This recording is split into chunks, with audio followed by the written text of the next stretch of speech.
Avec 2 points pris sur les 3 derniers matchs, Caen 7ème, c'est quelque peu éloigné des équipes de tête dont fait partie Grenoble, le dernier adversaire avec qui les hommes de Pascal Duprat viennent de partager les points, et dont fait partie également 3 nouveaux leaders de Ligue 2 BKT après son succès face au Paris FC, désormais 2ème. L'Estac est sur une impressionnante série de 9 matchs sans défaite, 6 victoires et 3 nuls, et va donc miser sur un 4ème succès consécutif, peut-être ici sur la pelouse de Dornano.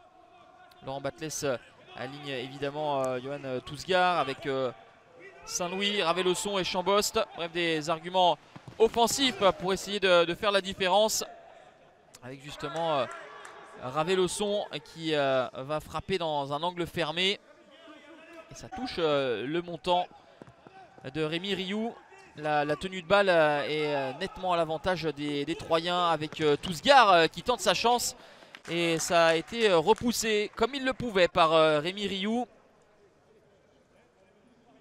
3 qui on le disait est leader, mais avec même un match de retard.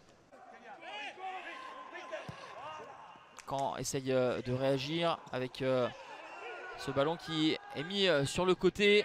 Le centre à hauteur du point de pénalty. Et une très belle opportunité pour Alexandre Mendy. Arrêt incroyable de Gauthier Gallon sur l'attaquant bisso-guinéen.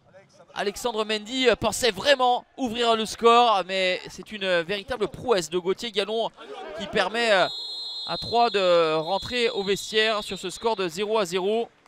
Caen est invaincu à domicile et même s'ils ont été malmenés sur la majeure partie de cette première période, la plus grosse occasion, elle est bel et bien pour les joueurs de Pascal Duprat.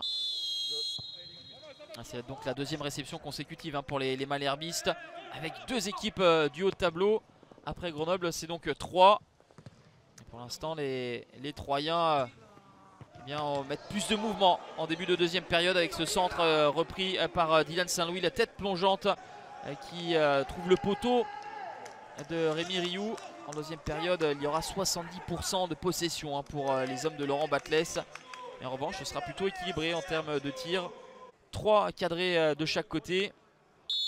Caen qui s'en remet au coup de pied arrêté pour se montrer dangereux avec le pied droit de l'ancien Strasbourgeois Anthony Gonsalves. Ça heurte le haut de la transversale de Gauthier Gallon. L'équilibre était bon, c'était travaillé. Il paraissait un petit peu loin le gardien troyen. On va en rester là 0-0. 3 à tenter sans réussir, la passe de 4.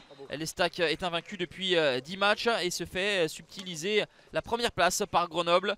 Caen sans succès depuis 4 rencontres reste à 2 longueurs des playoffs.